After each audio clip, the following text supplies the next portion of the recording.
noite a todas e todos. Me chamo Eugênia Skeff de Oliveira. Antes de dar início a esse momento de abertura, irei realizar a autodescrição. Sou uma mulher branca, estou vestindo uma blusa preta, com detalhes em dourado, tenho cabelos castanhos na altura do ombro e uso óculos. Atrás de mim, tem uma estante escura com livros diversos. Também sou psicóloga do Campus Pelotas Visconde da Graça, membro do NUGEDS, Núcleo de Gênero e Diversidade Sexual, e colaboradora técnica no Departamento de Educação Inclusiva. Esta noite estou representando a professora Rosane Bon, do Departamento de Educação Inclusiva da Pró-Reitoria de Ensino do IFSU. Sejam bem-vindas e bem-vindos a nosso espaço de escuta, de fala, de debates e reflexões que trazemos essa noite como proposta do Grupo de Trabalho dos Núcleos de Gênero e Diversidade Sexual, do IFSU, constituído pelos coordenadores de cada núcleo dos 14 campos do IFSU, juntamente com o DPEI. O presente projeto desbrava caminhos novos ao propor uma atividade a ser desenvolvida pelo conjunto dos núcleos dos diversos campos do IFSU, constituindo-se assim num projeto de extensão multicampus. O projeto de extensão Conexão no GEDS em Conversas Desconstrutivas está em sua segunda edição e, neste momento, com coordenação do NUGEDS do Campus Pelotas Visconde da Graça. Nesta edição, a proposta é a realização de 3 lives nos meses de outubro e novembro, abertas à comunidade e que trazem à tona debates e reflexões concernentes à educação e à diversidade.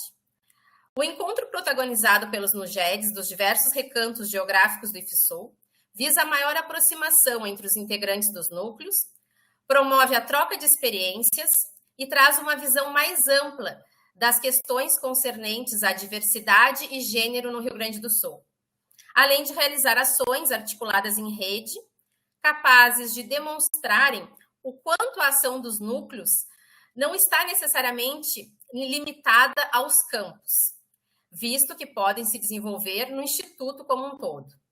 Cabe destacar que este projeto vem complementar e dar continuidade à campanha IFSU Livre de Assédio, abordando hoje, em nossa live, a temática Educação Sexual e Adolescência, Diálogos Necessários.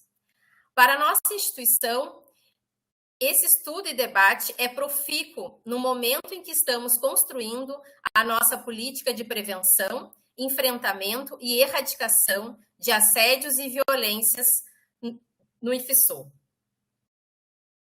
Dando prosseguimento a esse momento de abertura, eu vou passar a palavra para a nossa vice-reitora, Veridiana Kroloff Bosenbecker.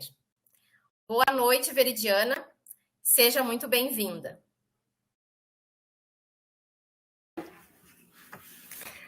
Uma boa noite a todos e a todas. É sempre uma grande alegria, né, participar com vocês, né, nessa live, esse projeto tão importante que a gente tem. Então, eu saúdo, né, as nossas palestrantes da noite, né, que vão abrilhantar o nosso momento aqui, né, a Jimena Furlani, né, da UDESC, professora, né, Jimena, a Eliane Rose Maio, né, que é coordenadora do Núcleo de Estudos e Pesquisas, né, em Diversidade Sexual, né, as nossas mediadoras, né, nossas colegas, né, a Alessandra do campus Bagé, a Michele do campus Jaguarão, né, as nossas intérpretes, Alexandra e Francine, que sempre, né, tornam os nossos eventos, né, mais inclusivos, né, muito importante a presença delas. Agradeço a Eugênia, né, a Rosane também, né, que é a chefe do departamento, né, de inclusão, a Pró-Reitoria de Ensino, que é apoiadora também desses eventos. Então, a gente sempre, né, gosta de levar a comunidade, né, de levar a nossa instituição, né, momentos reflexivos, né, precisamos abordar assuntos tão delicados como educação sexual e adolescência, né? Diálogos necessários, sim. Nossa instituição, né, sempre preza, né, pela igualdade, né, pela humanidade, né, por direitos iguais a todos e a todas. Então, a gente precisa, sim, né, são temas delicados, são temas que ainda muitas pessoas têm preconceito até de falar, mas a gente, né, abre as portas, a gente busca pessoas, né, maravilhosas para nos auxiliar, né, para fazer esses debates, né, que são tão importantes. Ontem, eu estava participando junto com o reitor, né, de um evento binacional lá em Ribeira. E aí tinha amostras de produções, né, de trabalhos, de projetos dos estudantes. E tinha um deles, né, que falava sobre, né, os jovens, né, sobre a questão de sexualidade, transgêneros. E aí tinha 2 estudantes conversando com a gente, né. E aí, né, mostraram o trabalho, né, de conscientização, né, de apoio que eles faziam no seu campus. E aí, né, conversamos com eles e uma pergunta que a gente fez: e como que vocês se sentem, né, na nossa casa? Como que vocês se sentem no campus de vocês? E eles disseram que eles se sentem bem, que eles se sentem bem acolhidos, né, que o campus, né, recebe eles muito bem, colegas, professores, que às vezes, né, tem alguns equívocos assim, mas que conversando se resolve, né, que o pior está na sociedade e às vezes nas suas próprias famílias, né. Então, sim, a gente precisa ir plantando essas sementinhas, todas as questões, né, que envolvem bullying, que envolvem preconceito, que envolvem essas questões, né, tão delicadas, elas precisam ser discutidas, assim, e nada melhor do que os nossos ambientes escolares, né, nada melhor do que a gente, né, tratar com seriedade, com respeito e acolher, né, os nossos estudantes. Então, essas conversas são, sim, muito importantes. Então, a gente ficou feliz, né, em saber que esse campus, né, tem esse olhar, né, tem, né, o grupo lá todo apoia, tanto é que estavam lá apresentando, né, o projeto deles, mas a gente, né, quer isso em toda a comunidade, a gente quer essa mudança na sociedade. E eu acho que uma casa de educação, um Instituto Federal, né, tem também, né, essa obrigação, né, não, de levar isso além dos nossos muros, além da nossa escola. Então, nesse sentido, é sempre um prazer receber vocês para fazer esse debate tão importante com a gente. Então, sintam-se acolhidos, né? Sintam-se na nossa casa, muito bem-vindos, né, as nossas palestrantes, e estamos ansiosas para dividir com vocês, então, esse tema aí. Como a Eugênia muito bem, né, apresentou, é um programa institucional que a gente tem, né, já está na 2ª edição, né, é a última das 3 palestras, né, Eugênia? E a gente faz isso, assim, né, com muito carinho para a nossa comunidade, assim, para a gente tentar ir plantando, né, dia a dia uma sementinha para diminuir essas diferenças, né, para fazer esse acolhimento, né, principalmente dos nossos estudantes. Então, te devolvo a palavra, Eugênia, e uma excelente live para todos nós. Obrigada, Veridiana, muito obrigada pela tua presença, por sempre vocês estarem prestigiando os nossos projetos, né? É um projeto nosso, eu te falei ontem, assim, a gente ficou muito emocionado, assim, em ver aqueles 2 jovens, assim, né, trans ali, que é um assunto, assim, delicado, né, dizerem que a nossa instituição os acolhe, né, então, isso não tem preço. Então, né, esses diálogos, né, esses enfrentamentos, assim, né, em todas as áreas, né, qualquer tipo de violência, de assédio, a gente está sempre atento, né, um olhar muito atento. É um prazer a gente estar com vocês, né, o nosso reitor não está conosco porque ele está em outro evento. A gente está numa semana cheia, né, com bastante atividades, mas jogos acontecendo, né, na região norte, aqui na região sul, coisas boas. A gente está muito feliz nesse momento de retorno a pleno das atividades, né, presenciais que estavam suspensas, né, em função da pandemia, jogos, tudo, enfim. Obrigada. Então tá bem, gente. Uma boa noite. Obrigada, boa noite. Então, na continuidade, de antemão, eu quero agradecer a presença da painelista Jimena Furlani e da painelista Eliane Rose Maio. Sejam muito bem-vindas ao IFSU. É uma honra tê-las conosco nesta noite. Registro nosso agradecimento também à equipe de tradutoras e intérpretes que irão atuar nesse momento, a Francine e a Alexandra, e as mediadoras, a professora Alessandra e a estudante Carolina, que irá substituir a professora Michele, que infelizmente não pôde estar presente por um imprevisto na noite de hoje, tá?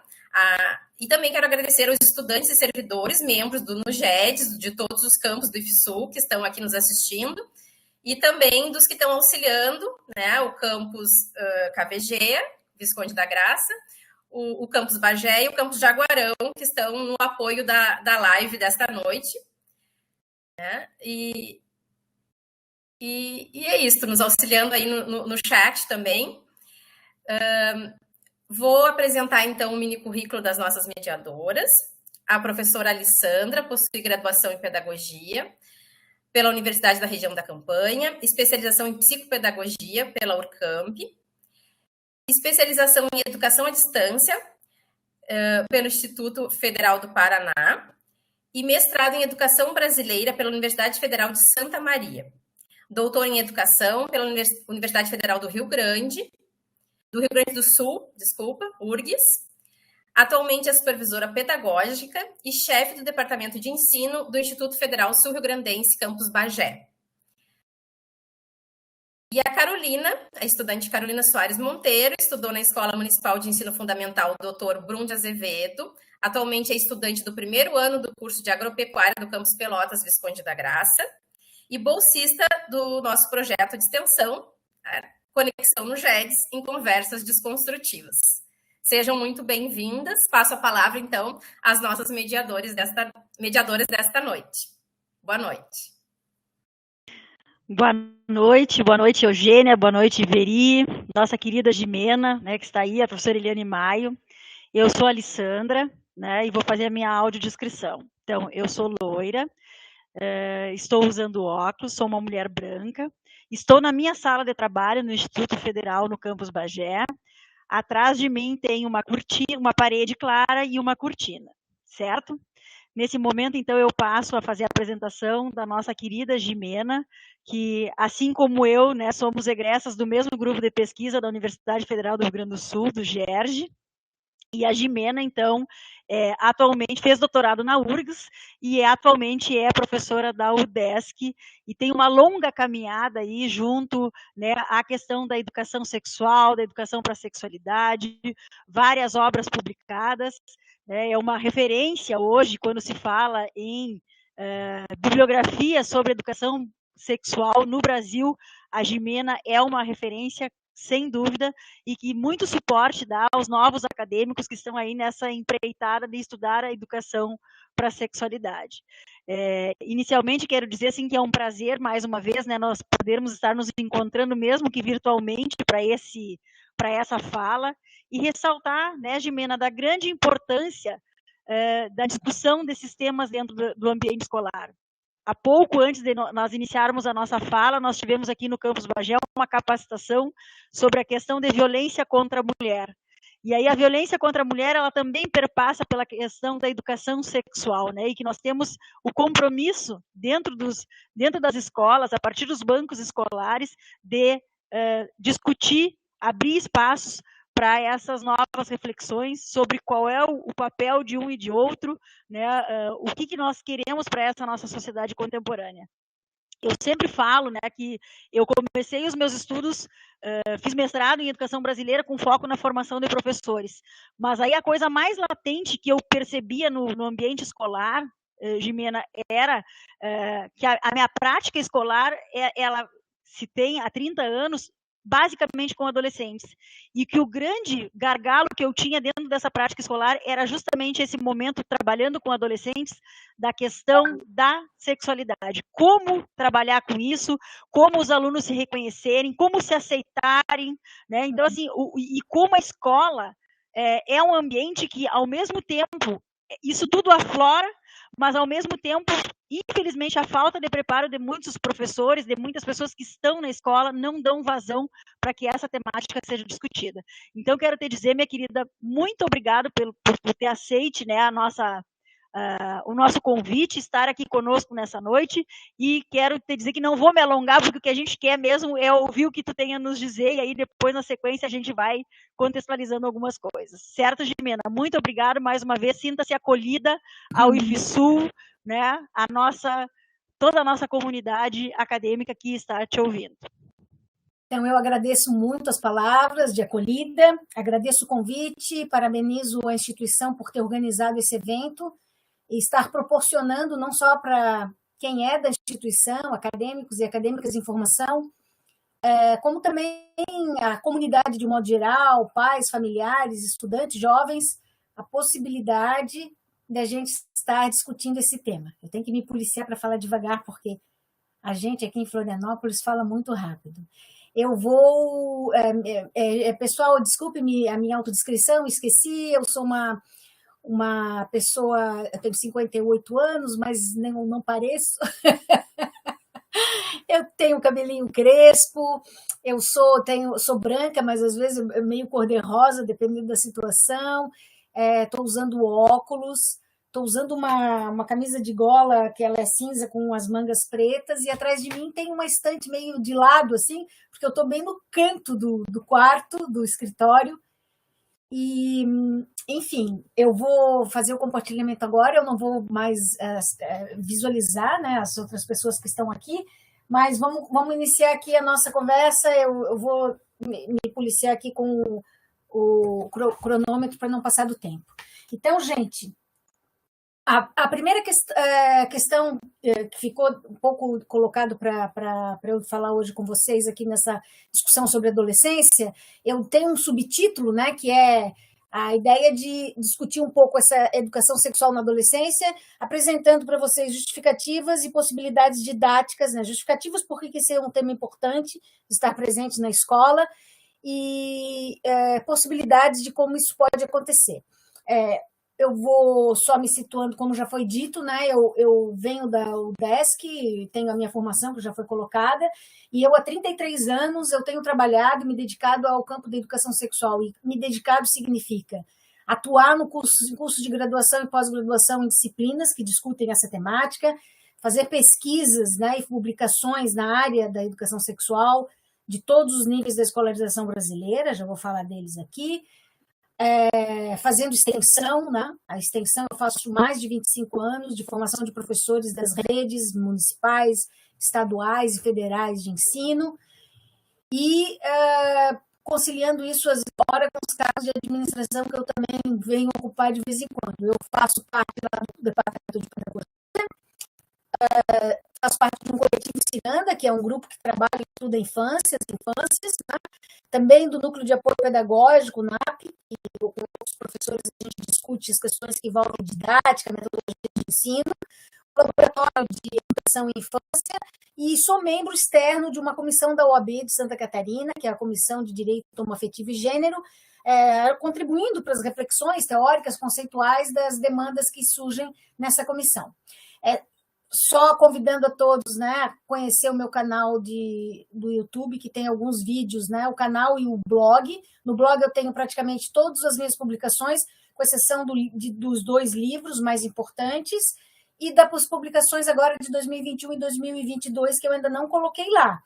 E o canal do YouTube, que eu tenho alguns vídeos falando sobre o conceito de ideologia de gênero. Esse canal foi criado em 2016, logo depois de 2015, quando todo o Brasil começou a discutir os planos estaduais e municipais de educação, e que a gente que estuda essa temática se deparou com essa narrativa ideologia de gênero. Esses vídeos foram criados naquela época, e tenho mais alguns recentes, em função das lives que foram feitas nesse período aí de pandemia, que podem ser de interesse, né, das pessoas, falando sobre quando que esse tema se tornou política pública no Brasil, qual é a legislação que ampara, um conceito muito interessante de crianças sexualmente saudáveis, né, do que significa isso, usando uma autora, que tem mais um conceito também consta no meu livro, e algumas justificativas para a gente discutir as questões de gênero na escola. E tem outros vídeos também, mas eu destaco esses daqui.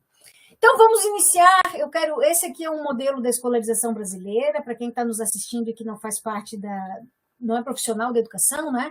A gente costuma chamar a educação básica o que compreende a educação infantil, ensino fundamental, ensino médio, né? E se a gente está falando de adolescência, e no conceito de adolescência no Brasil, é aquele indivíduo, né? Aquele cidadão dos 12 anos até os 18 anos, eu estou usando aqui o Estatuto da Criança e do Adolescente, tá? Eu não estou usando outras teorias da psicologia do desenvolvimento ou as definições da Organização Mundial da Saúde que aumentam um pouco essa adolescência para além dos 18 anos, né? Até porque a Organização Mundial da Saúde fala também em juventude, em mocidade, que são outros conceitos. Mas vamos ficar entre os 12 e os 18, por quê? Porque eu quero falar que quando a gente pensa em educação sexual para a adolescência, a gente está pensando naquela que ocorre nos anos finais do ensino fundamental, correto? 12 anos ali ao 7º ano, e o que compreende o ensino médio, né? E considerando também, às vezes, a educação de jovens e adultos, né? Porque muitos jovens não estão na escolarização em tempo correto, vamos dizer assim, no tempo esperado, e vão fazer educação de jovens e adultos, onde vão interagir nesse espaço da EJA com muitas pessoas adultas e idosos, inclusive, né?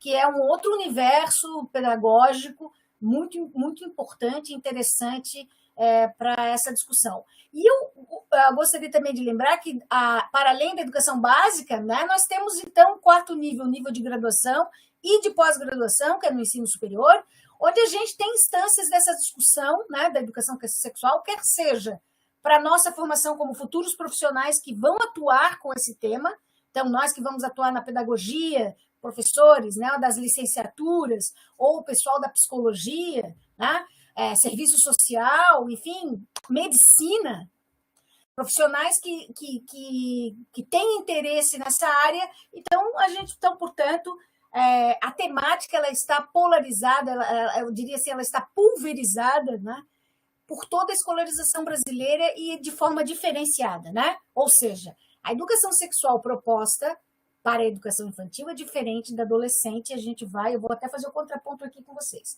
Outra coisa importante lembrar, então, é que a educação sexual nunca, na história do Brasil, foi componente curricular, ou seja, assunto obrigatório. Componente curricular como por exemplo, língua portuguesa, matemática, ciências da natureza, geografia, história. Então, a educação sexual nunca foi componente curricular. E ela sempre foi apresentada para ser discutida na adolescência, nos anos finais do ensino fundamental e no ensino médio. Então, nunca na história do Brasil a educação sexual ela foi sugerida como política educacional para ser discutida na educação infantil, crianças de 0 a 6 anos, por exemplo. Né? E é importante a gente considerar essas informações para a gente perceber como este é um campo onde se fala muito, mas se fala muito de forma desconhecida, assim, né? Descontextualizada do que realmente tem acontecido.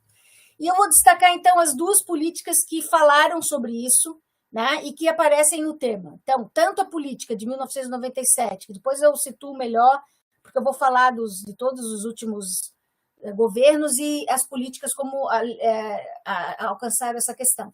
Então, em 97, com os parâmetros curriculares nacionais, onde o tema foi apresentado como temas transversais. Então, vejam, tem os componentes curriculares ali obrigatórios e tinham ali um conjunto de assuntos que eram considerados importantes, porque a pergunta que eu faço agora para vocês pensarem é o seguinte: o que leva a se definir que um assunto é importante para ser discutido na escola? O que faz com que um determinado tema, um determinado conteúdo, seja incluído nos currículos das escolas? Por que um conteúdo é colocado como um assunto para ser discutido no âmbito da escola? Então, vamos à primeira dica. Porque existem pesquisas, estudos que mostram que esse conteúdo é importante para a formação do cidadão, né? Seja criança, jovem, adolescente ou adulto. Isso na internet. Desculpem aqui. Botei aqui o meu relógio e o telefone captou outras coisas. Então, estava dizendo que torna um conhecimento importante, porque ele é importante para para o cidadão, para a formação das pessoas, porque ele é importante para formar as pessoas para o mundo do trabalho, né? Vivemos num sistema capitalista, então muito do que a gente estuda é para fazer um curso técnico, ou é para fazer uma faculdade, para a profissão que a gente vai seguir, ou então o que está no currículo escolar é para ajudar a resolver um problema social. Né? Conteúdos, conhecimentos, formação para ajudar a resolver um problema social. Já que vocês mencionaram, né, o programa que está tendo contra assédios na universidade, no instituto, vejam, e que vocês estão falando de assédio moral ou de violência, de assédios sexuais, enfim, para a gente sabe que isso é um problema nacional, vamos falar da violência contra a mulher, então. Né? Se sabe que a violência contra a mulher é quase que uma epidemia no Brasil, é uma coisa concorrente em todos os lugares, em todas as classes sociais, em todos os estados, em todas as regiões, enfim. Né? É um problema social que é preciso fazer algo à sociedade, não basta apenas o judiciário criar leis, ou o legislativo criar leis, o judiciário aplicar as leis, mas é importante mudar as pessoas, né? Mudar como as pessoas pensam, que as leva a serem violentas. Então, é preciso atuar no sistema educacional. E é por isso, então, que se traz para o campo do currículo essas discussões. E é por isso, então, que em 97, como tema transversal, foi se definido, né, para o ensino fundamental e médio, inicialmente, a discussão desses assuntos, como ética, meio ambiente, saúde, né, pluralidade cultural, trabalho e consumo e educação sexual, desde 1997. E esses temas, que são considerados extradisciplinas, foram mantidos na política atual da Base Nacional Curricular Comum, de 2017, 20 anos depois. Né? Então, hoje, na Base Nacional Curricular Comum, o documento da base fala em temas contemporâneos. Né? E daí tem vários desses temas contemporâneos, eu destaquei aqui saúde, que continua, sexualidade, diversidade cultural, mas continua ali trabalho e consumo, tem a questão de direitos das crianças e dos adolescentes, né? Tem a ideia de direitos humanos, então, continua no entendimento das políticas educacionais, que esse é um tema fundamental. E olha, eu dei o exemplo do assédio, mas eu podia dar o exemplo da gravidez da adolescência, eu podia dar o exemplo da contaminação das ISTs, infecções sexualmente transmissíveis, né? Eu podia dar o exemplo do preconceito da discriminação sobre os sujeitos, né? Vários, e que eu vou apresentar aqui mais na frente no justificativo. Então, quando a gente vai falar, então, o que justifica esses temas para eles estarem presentes na escola, eu vou usar só o argumento das dimensões humanas. Eu resolvi até usar o argumento das dimensões humanas, porque a minha querida Eliane Malho vai estar aqui, ela é do campo da psicologia, e é uma abordagem, né? É uma abordagem que muitas pessoas usam. Eu podia falar, por exemplo, que somos sujeitos de muitas identidades, todos temos identidades culturais, que é um outro modo de mostrar como nós somos constituídos de vários elementos. Né? Então, nós todos, seres humanos, nós temos muitos componentes, o componente físico, político, ético, cultural, cognitivo, espiritual, né? Social, né? Que tem ali na questão da cognitiva, tem a questão das emoções, da inteligência, aprendizado, comunicação, e nós somos indivíduos sexuais. E o que significa esse sexual aqui? Né? Significa que nós temos expressões da sexualidade ao longo de toda a nossa vida, que é diferente na infância, na adolescência, é diferente na vida adulta, é diferente na terceira idade. Nós temos essa descoberta corporal, ela leva a interações sociais, né? Ela tem um componente prazeroso da gratificação física e sentimental. Nós procuramos pessoas para nos relacionarmos sexualmente e afetivamente, né? Nós temos uma subjetividade, as identidades, daí tem um componente subjetivo em cada indivíduo, e nós temos, então, dentro dessas subjetividades e identidades, eu delimitei duas aqui. Todos nós temos, né, uma orientação sexual e uma identidade de gênero. Então, só por aqui, considerando que somos sujeitos de múltiplas dimensões, né? Isso já justificaria quando, principalmente, a gente fala que cabe à escola o desenvolvimento integral do indivíduo, para que ele viva em sociedade, né? E que o indivíduo não consegue entrar na sala de aula, numa escola, deixando alguma das suas dimensões de fora. Ok? Primeiro aspecto. Vamos lá? Seguindo, então, só para vocês terem ideia, antes de a gente voltar para a adolescência, o que eu proponho, né? Quando eu falo aqui no livro Educação Sexual na Sala de Aula, quando eu estou entendendo a educação sexual para a educação infantil, 0 a 5 anos ou anos iniciais do ensino fundamental? É a compreensão das diferenças do corpo de meninos e meninas e como se nomeia essas partes do corpo. Afinal de contas, todas essas sugestões foram decorrentes da curiosidade infantil, das expressões da sexualidade das crianças no espaço da educação infantil e que se repetem e repetem em creches e núcleos de educação infantil em qualquer lugar, né? É quase que um comportamento universal, essa curiosidade do corpo, da diferença de meninos e meninas, o uso da linguagem científica e cultural, né? Aliás, o uso da ciência também é na educação infantil. Não é porque as crianças vão para a creche ou para o núcleo de educação infantil e brincam o dia inteiro que aquilo que as professoras planejam e proporcionam para as crianças não tem cientificidade. Então, eu sempre digo, se a professora vai desenhar uma formiga no papel, ela vai desenhar a formiga dentro dos traços da ciência. Vai desenhar uma formiga com cabeça, tórax, abdômen, 3 pares de pata, anteninha, como são os insetos, né? Então, não é porque a criança é de 0 a 5 anos que ela tem que ser privada do conhecimento científico. Então, noções de higiene pessoal, conceitos de nudez e privacidade. Não esqueçam que na educação infantil tem a hora do banho, né? Tem a hora da troca da fralda. Essa educação sexual começa desde bebês, né? Conhecer os diferentes arranjos familiares e as famílias. Sim, nesse propósito de educação sexual não existe só um modelo de família, existem vários modelos de família, né? E que a família tem que estar junto com a escola nesse processo de educação da criança. Respeitar as diferenças identitárias, podem ser de classe, de raça, né, de origem. Uma criança que veio de uma outra cidade, nós aqui em Santa Catarina temos muitos imigrantes, né? A gente tem crianças pobres e crianças de classe média nos bairros, porque as crianças são matriculadas próximo da sua casa. Igualdade entre meninos e meninas, coeducação, nunca segregação pedagógica em nada, né? Proporcionar às crianças imitações de papéis adultos para que elas entendam como é que vive a sociedade, profissões, ser pai, ser mãe, os brinquedos infantis compartilhados e antecipar já as mudanças da puberdade, né? Daí já estamos também no ensino fundamental, porque hoje a puberdade ela pode estar iniciando aos 8 anos de idade, né? Para evitar angústias, né? Com, por exemplo, o crescimento do seio dos meninos, que é a ginecomastia, e uma série de outras questões, a primeira menstruação, a primeira ejaculação, já conversar com as crianças antes de chegar lá. Essa é a proposta de educação sexual para a infância, né?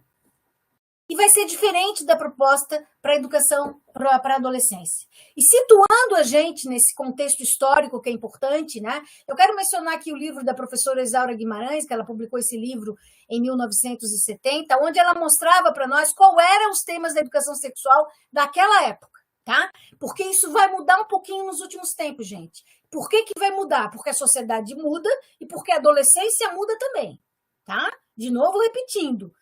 O que define os currículos escolares tem a ver com movimentos da sociedade, com as necessidades da sociedade, com as necessidades para essa formação integral do indivíduo e com a necessidade de solucionar problemas sociais. Então, quais eram esses temas que a professora Isaura menciona na época? Métodos anticoncepcionais, a pílula, né? Vamos entender que a pílula foi inventada em 1962, então faz parte disso. A discussão do prazer, principalmente porque a gente está na década de 70, onde tem muita influência do movimento feminista, falando do direito da mulher, por isso que tem ali amor livre, né? O direito das mulheres terem uma liberdade sexual. Tem as discussões sobre adultério, não vamos esquecer que em 1977 que é aprovado a lei do divórcio no Brasil, então se discutia muito essas questões, gravidez, prostituição, doenças venéreas, né? Vamos ser temporais, né? Usar o termo da época, porque as doenças venéreas depois serão chamadas de DSTs, doenças sexualmente transmissíveis, na década de 80, com o advento da AIDS, e hoje nós estamos percebendo que parece que, segundo o pessoal da saúde, é mais adequado utilizar ISTs, infecções sexualmente transmissíveis, né? E isso, a linguagem faz parte desse movimento todo de se discutir os temas. Discussão de mãe solteira, né? Então vai se discutir muito isso, porque e não é à toa que hoje a gente tem no Brasil 40% das famílias são monoparentais, com apenas um adulto. e essa discussão já estava na década de 70, parto, aborto, então todas essas discussões que fazem a gente entender. E por que nós temos que entender isso? Porque esses sistemas eles refletem uma época, né? Um comportamento, não só das pessoas, como também a perspectiva de discussão, nós temos que entender que a adolescência ela também muda, né? Então, para mim, esse meme da internet, que eu não consegui a fonte dele, me desculpem, mas é um meme que talvez vocês tenham já visto, mostra que a adolescência, ser adolescente, também é uma construção social e cultural que muda com o tempo, né? Então, essa que mostra uma adolescente de 14 anos em 1970 e adolescente hoje, mostra, então, que não é possível fazer uma discussão de educação sexual sem considerar a sociedade, a cultura, né, os estudos da sociologia, da antropologia, da psicologia, do direito, os estudos sobre mídias, propagandas, né?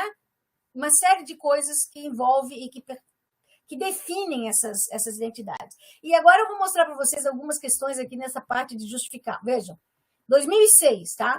Somente 5% das escolas faziam educação sexual. Vamos ver, entender qual era aqui.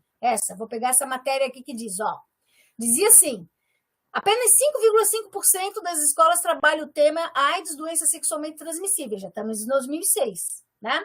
Segundo a pesquisa realizada no censo escolar, as dificuldades se dão devido ao despreparo dos professores e medo dos pais e pela cultura sexista, né?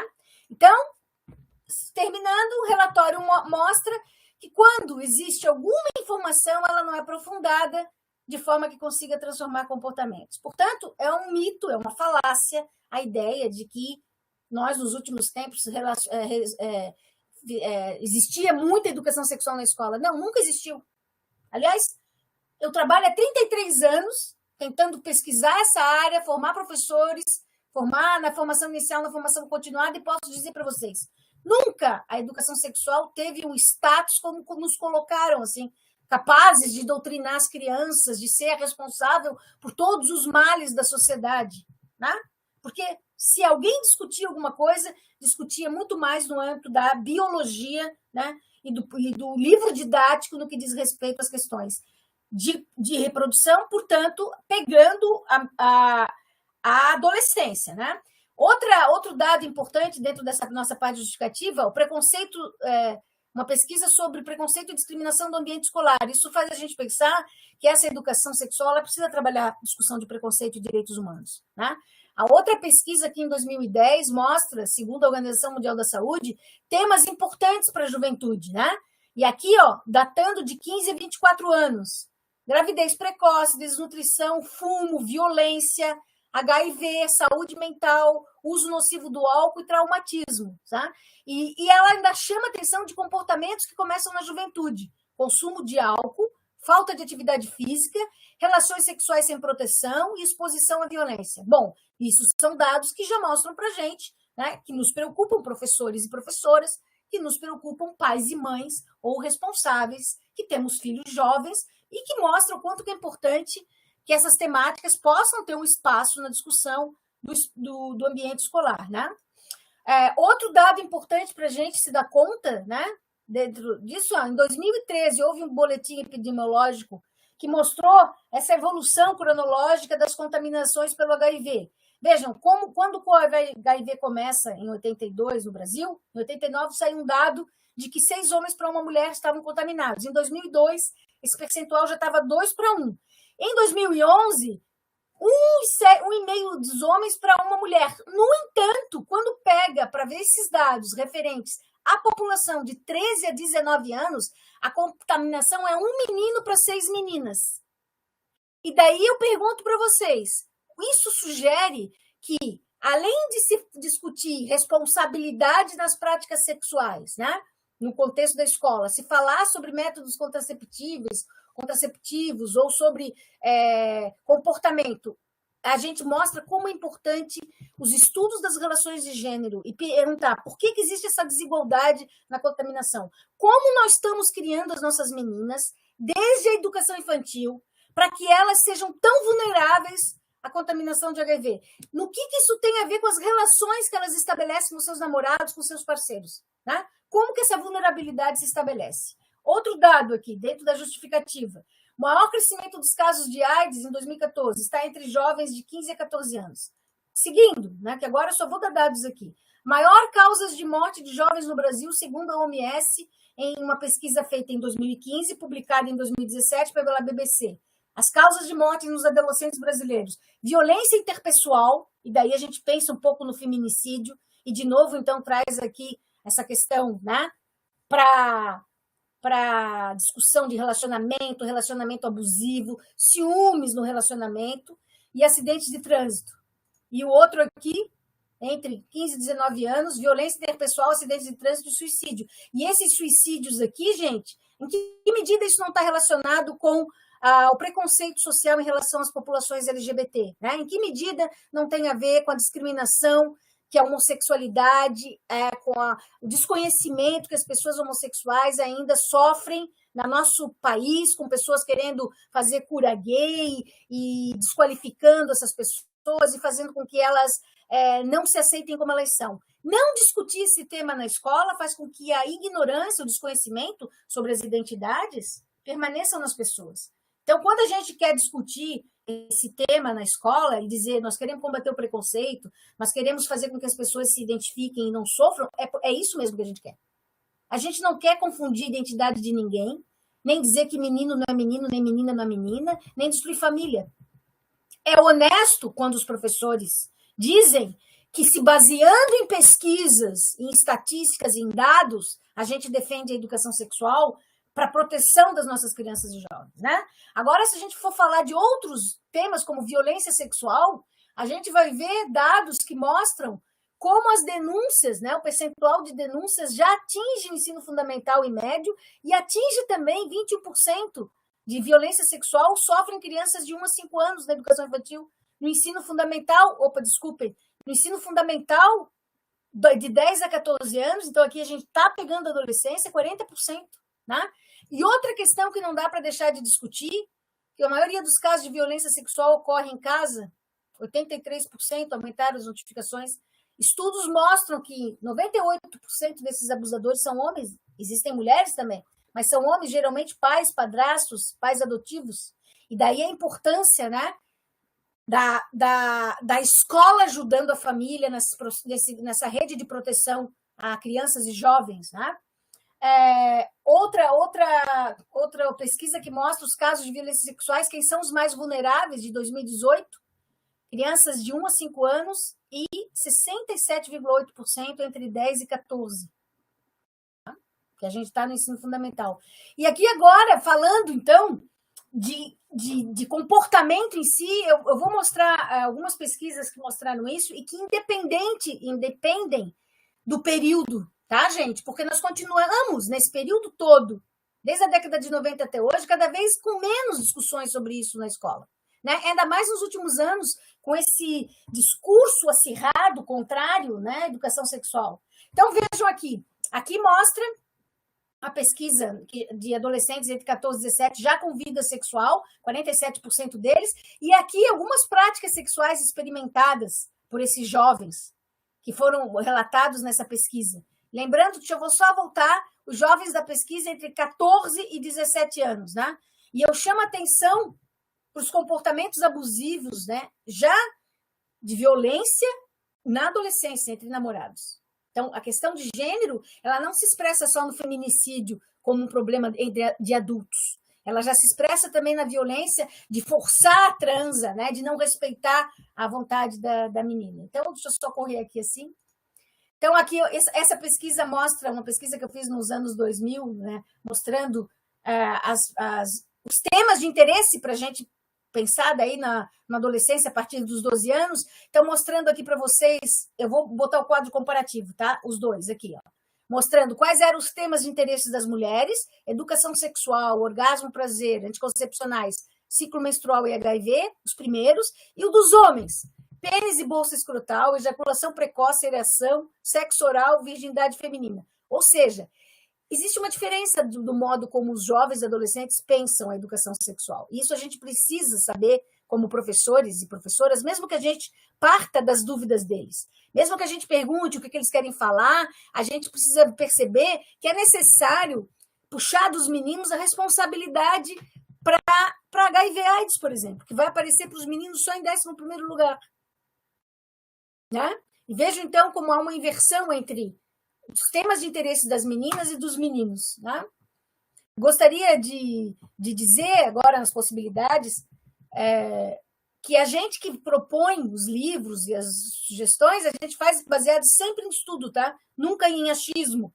E aqui, então, a gente percebe, como eu já havia dito antes, que a primeira política educacional surge no governo do PSDB, do Fernando Henrique, em 96, com os temas transversais, e já em 97, já se propunha aqui, ó, nos 3 eixos de discussão da educação sexual, que ela trabalhasse corpo, matriz da sexualidade, relações de gêneros e prevenção da ST/AIDS. Né? E eu posso mencionar aqui alguns materiais que antecipavam isso, né? Como esse guia aqui de orientação sexual, que já apresentava uma sugestão de como trabalhar essa discussão baseada em faixas de idade diferentes. Né? E aqui, no caso, independente da faixa de idade, só o tema que ele ficava mais difícil, mostra aqui, ó, como no caso para a adolescência, se trabalhava essa questão de reprodução, mas também de atração, de orientação sexual, de relacionamento, família, amizade, casamento, né? De paternidade e maternidade, de decisões, de negociações, de fantasias, enfim. Então, vocês estão vendo que os assuntos para a educação sexual, eles não ficam só no campo da biologia, né? E por isso a importância de muitos campos do conhecimento tratar esse assunto. Daí aqui menciona mais outras páginas do livro. Esse outro livro aqui de Portugal, que também já, em 2002, já mostrava esses temas como importantes para serem discutidos. Né? Daí eu lembro que, passando desse período, a gente teve várias políticas de formação de professores, né?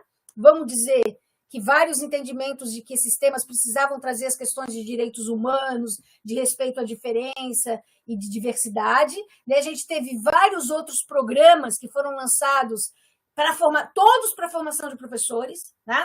Mas eu diria para vocês que, embora tenha havido um grande investimento na formação de professores, vejam que a pesquisa de 2006 já dizia que só 5,5% do pessoal fazia discussão na escola. Outros que eu sugiro aqui, que eu estou passando mais rápido para a gente já ir concluindo, né? Aqui o Saúde e Prevenção da Escola, que também trabalhava com temas onde falava da importância da relação, inclusive aqui no planejamento e ação, né, com a escola, serviço de saúde e família, mostrando como sempre esses trabalhos eles são junto com a escola. O Gênero e Diversidade na Escola, que é o que teve vários cursos de formação de professores ligados a universidades, e o mais recente, de 2010, que foi criado para jovens e adolescentes. Esse todo é um material que existe e que mostra como trabalhar esses temas na escola passa por falar sobre juventude, discutir sobre álcools e drogas, prevenção de DSTs, AIDS, sobre diversidades sexuais, sobre gênero, né? Sobre sexualidade reprodutiva e sobre raças e etnias. Porque quando a gente discute o respeito às diferenças na escola, a gente atua para construir uma sociedade sem racismo, sem homofobia, sem machismo. Né? Então, esses temas eles fazem parte dessa discussão. Aqui, então, só mais situando no tempo e do espaço, a gente teve no governo Dilma importante essa discussão sobre escola sem homofobia e a lei do feminicídio mais recente, que são todos temas de discussão para o ensino médio e a adolescência. Eu poderia parar aqui, mas para dizer que eu não falei das outros presidentes, só posso destacar, então, a criação do tempo do Temer, da Base Nacional Curricular Comum atualmente, que é onde tem ainda a manutenção dos temas contemporâneos e da discussão da sexualidade, e terminando, na atual governo, o que a gente tem? O que a gente tem efetivamente para isso é o oposto do que até hoje se construiu, que é o programa de abstinência sexual. Então, ao invés da escola cumprir o seu papel, que é a transmissão do conhecimento científico, e lidar com esses temas e essas temáticas para a formação do jovem, para a minimização dos problemas que a gente vive hoje, repito, abuso sexual, violência, né, violência de gênero, relacionamentos abusivos, feminicídio, abandono de paternidade, né, dos meninos que abandonam os seus filhos. Então, ao invés das pessoas entenderem que é preciso que esses conteúdos estejam na escola, a gente tem hoje um governo que simplesmente aposta em convencer os jovens a não terem sexualidade, e com isso a escola se omite dessa informação, que é papel da escola, a transmissão do conhecimento. Vejam, é papel da escola, eu vou encerrar agora, é papel da escola a transmissão do conhecimento em biologia, em todas essas ciências que a gente já falou. Compete a cada criança e jovem definir junto com a sua família, com seus valores morais, o seu comportamento. A escola não diz o que o jovem tem que fazer, como que ele deve atuar, se ele tem que transar, se ele não tem que transar, enfim.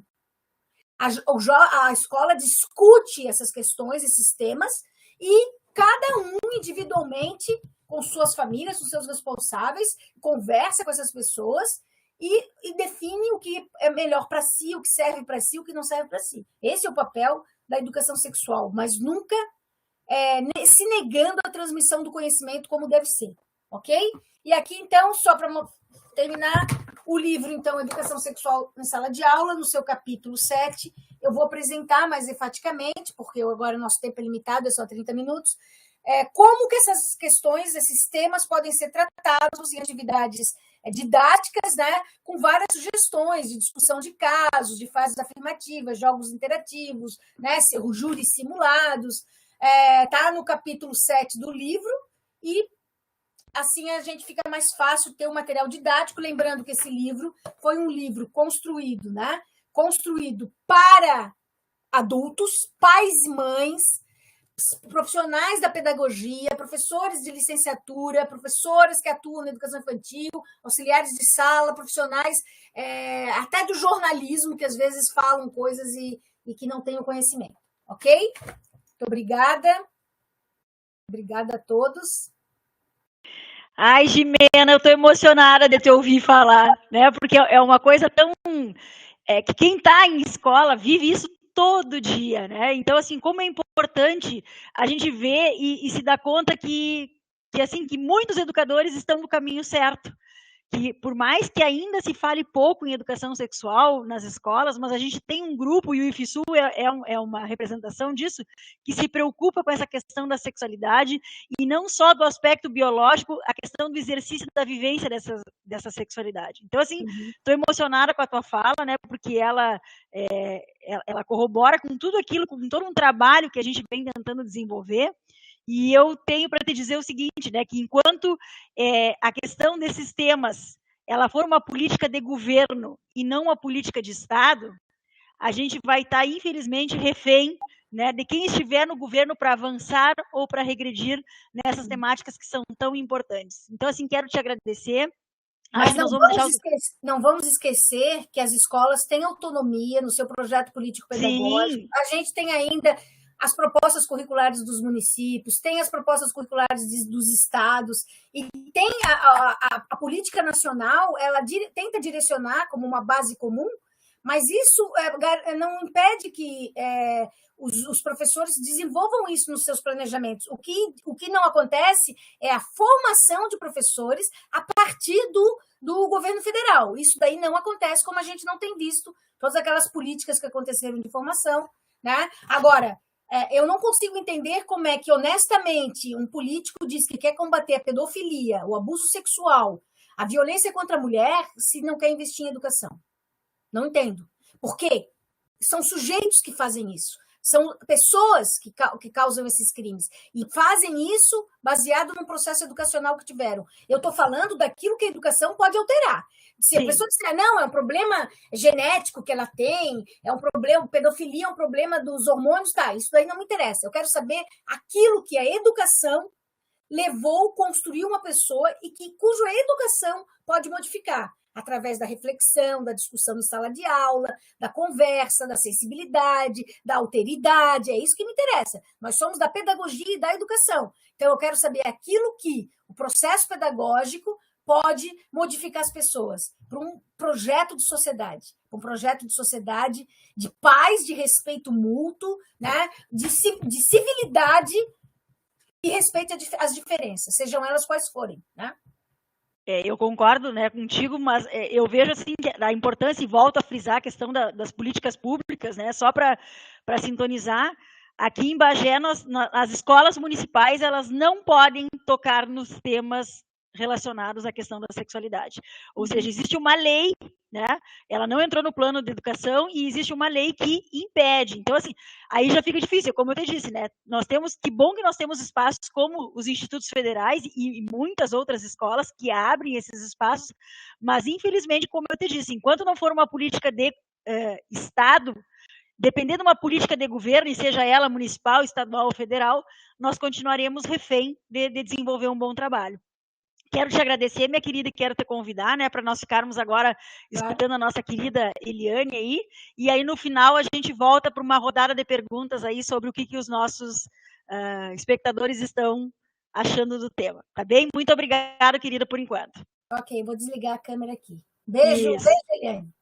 Beijo. Agora eu chamo, então, a minha colega, né, a Caroline, que vai fazer a mediação aí com a professora Eliane, e aí deixa a fala com elas.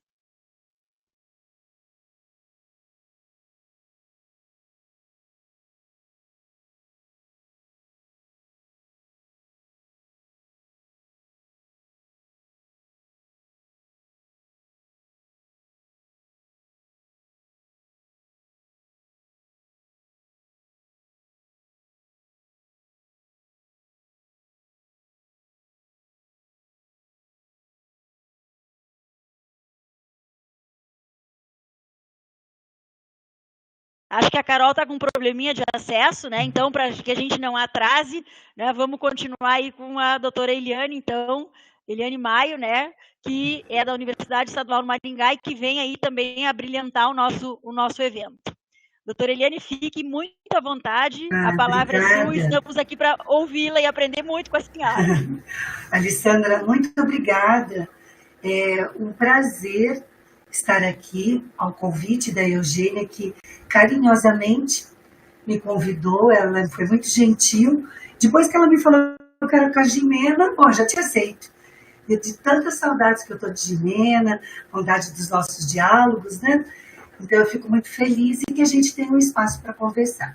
Vou me autodescrever, tá? Sou uma mulher branca, cabelos bem lisos, sempre foram. Queria que fossem caracolados igual as de Jimena. Estou com um baita botão vermelho, representativo, uma blusa vermelha, um colar de flores que eu ganhei da Colômbia. Atrás de mim é o meu escritório, mas os livros ficam para o outro lado. Lá no fundo tem um material que eu ganhei, que eu brinco que é do meu kit gay, porque já que falaram que existe kit gay, então eu fiz o meu aqui em casa, tem quase tudo, tá? E sou psicóloga, sou professora da Universidade Estadual de Maringá. E estou aposentada da graduação, eu trabalhei sempre com a pedagogia.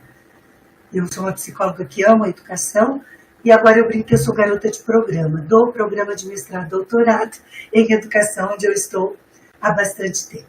E eu trabalho com essas temáticas, tá? Como diz Jimena, há 30 e tantos anos. No meu caso, há 39 anos. Então, eu vou, na minha meia hora aqui, dialogar com vocês. Por que a gente tem que ter diálogos sobre educação sexual e adolescência? Pode passar o primeiro slide. Tem gente que olha e diz assim para mim, Jimena, acho que deve acontecer com você. Nossa, professora, você trabalha com temas tão complexos. Eu até dito aqui, eu ouvi um pouquinho. Não, eu digo não. Eu respondo, não, eu não trabalho com temas complexos. Eu trabalho com temas dialógicos. Polêmicos e complexos são para você. Que ainda acho que não aprendeu, mas você topa aprender? Eu sempre começo a minha fala assim. Não são temas polêmicos, não são temas complexos. É que não nos ensinaram. Bem como a Jimena muito bem explicou. Não nos ensinaram e agora, no momento que estamos vivendo, querem que a gente não ensine. Né, de jeito nenhum. Foi dito aqui um pouquinho, né, esqueci seu nome, Alessandra, né? Alessandra, ela diz que aí em Bagé está proibido. Aqui em Maringá também. Retiraram as palavras cruelmente do Plano Municipal de Educação meia hora antes de ir para a aprovação da vereança. E eu aqui ajudei a fazer o plano aqui em Maringá. 2015, né, foi retirada. Mas, sabe, Alessandra, a gente pode fazer. A gente pode. Sabe como? Por exemplo, lá na educação infantil, para que fila de menino e menina? Isso já é falar de gênero, já é falar de sexualidade. Para que aquela coisa chamada, vamos fazer festinhas, meninas trazem salgadinho e os meninos trazem refri. Isso já é falar de sexualidade de gênero. O cotidiano da escola, eu analiso muito, meus orientantes de mestrado e doutorado, analisar os artefatos culturais da escola, que a porta das salas tem lá, é de florestas, de bichinhos, na sala de educação infantil. Aí uma sala é da girafa. Aí tem a girafa macho, que está assim com um bonezinho azul, uma cara brava. A girafa fêmea, que tem aquele laçarote rosa, e assim aqueles cílios postiços, doce, meiga. Isso é falar de gênero e sexualidade na escola. Então não adianta eu querer proibir, porque a escola fala de sexualidade, tá? Então, pessoal, eu não trabalho temas complexos nem polêmicos. Eu trabalho temas dialógicos. Se são complexos e polêmicos, é porque são para você. Sempre falo isso. Pode passar, por favor. Por que eu trabalho tanto, há tanto tempo, há 39 anos, essa temática? Eu sou uma mulher de 61 anos. Eu nasci em Maringá. Então, eu adoro falar isso, que quando eu nasci, Maringá estava menstruando, porque tinha 14 anos de idade. Maringá tem 75 anos de idade. É a terceira cidade do Paraná. Ela é grande, muito grande. É Curitiba, Londrina e Maringá. Uma cidade de 430 mil habitantes, para uma cidade muito nova. Quando eu nasci, Maringá estava no início. Nós somos em 3, uma filha, eu, 2 filhas e um menino, meu irmão. Meu pai e minha mãe tiveram pouquíssimo estudo, que era comum. Se estivessem vivos, teriam 92 e 85 anos. Mas eles não tiveram estudo, porque não era lei. Meu pai era de sítio. Para que um menino estudar, aprendeu a ler, escrever, fazer assinatura, fazer conta. Minha mãe, filha de italianos, para que menina ia estudar, era para casar com 13, 14, 15 anos naquela época. Até que ela estudou até o 6º ano, por insistência da minha avó italiana. Mas meu pai e minha mãe falaram, nossas três terão estudo. E meu pai tinha boa condição financeira e nos colocou num colégio particular de freiras alemãs. E eu fiz 14 anos nessa escola. Quando eu fui para o ensino médio, eu fui fazer curso técnico, que a LDB da época obrigava, 5692/71. E eu fui fazer a técnico em análises clínicas. Por que eu escolhi esse? E quando eu me formei, eu falei, bom, agora eu vou fazer vestibular de farmácia bioquímica, que era o vestibular mais concorrido da UEM. Fiz o vestibular e eu passei. Greve na UEM, na Universidade Pública, greve. 2 meses eu fiquei sem estudar, mas eu não podia trabalhar, porque o curso era integral, e eu não sabia o que eu ia fazer, e minha irmã mais velha fazia psicologia em São Paulo. Eu amava os materiais da minha irmã. Falei, gente, acho que eu vou fazer psicologia. E nessa confusão toda, 2 meses, volta a greve, e abri o primeiro vestibular de psicologia da UEM. Eu sou da primeira turma, há 43 anos eu entrei na UEM. Vivi 5 anos, que é o curso, 8 greves. Fui presa, época de ditadura, acho que dá para escrever um bom capítulo de livro. Mas no 5º ano, greve de novo, fui procurar um emprego pertinho da minha casa, tinha uma escola particular, e eu pedi para ser auxiliar de biblioteca, porque eu não sabia se a greve ia voltar. Eis que no outro dia, que pediram para eu voltar, dona e a dona, amigos do meu pai e da minha mãe, falaram, mocinha, você aceita ser estagiária em psicologia escolar? Claro que eu aceitei, nem sabia o que eu ia fazer. Aí eu comecei o estágio, eu já fazia psicodrama, eu fiz 5 especializações. Psicodrama é uma atuação da psicologia, né? Uma abordagem. E aí a pedagoga que me ensinou muito, ela pediu para eu fazer trabalhos, grupos psicodramáticos, com moleque bagunceiro, como se só menino fizesse bagunça. Foi muito legal, porque eu adoro uma bagunça, tem muito a dizer da escola. Os meninos me ensinaram muita coisa, mas uma professora de 2º aninho pediu para eu fazer, incluir no meu grupo um menininho de 8 anos. Falei, mas professora, o que ele faz? Ele não fazia bagunça. Ela diz, é que ele não tira a mão daquele lugar. Claro que eu entendi o lugar. Fui observá-lo. Ela não falou a palavra pênis, muito menos eu. Fiquei 1 hora aula. 1 hora aula, o menininho ficou se masturbando exageradamente. Não era masturbação ocasional, põe mão, tira a mão. Era exagero. Voltei para minha sala pedindo para ela esquecer que eu existia. Na hora ela foi lá, ela falou, daí, psicólogo, o que você vai fazer? Eu falei, eu nada. Eu só sou estagiária. Tá na minha testa, eu não sei fazer nada, só estou te atrapalhando. Estagiária é coisa de louco. Falei, professora, eu estou me sentindo ignorante e incompetente por 3 motivos. Primeiro, eu não tive educação sexual do meu pai e da minha mãe olhando nos meus olhos. Vocês tiveram? Se tiverem vontade de escrever no chat, eu não tive, imagina, uma mulher de 61 anos, branca. Não tive. Segundo, professora, eu nunca estudei no curso de psicologia como fazer um menininho parar de se masturbar. Estudaram nas licenciaturas de vocês? Como disse Benjamin, o que falta é a formação inicial e a continuada. Terceiro, professora, eu não tenho filho ou filha há 39 anos isso. Mas eu prometo ajudar. Chamei a mãe e o pai, veio só a mãe. Comecei, filho único. Comecei uma anamnese desse tamanho. Lá no fim eu falei, mãe, ele não tira a mão do pipi. Morrendo de vergonha.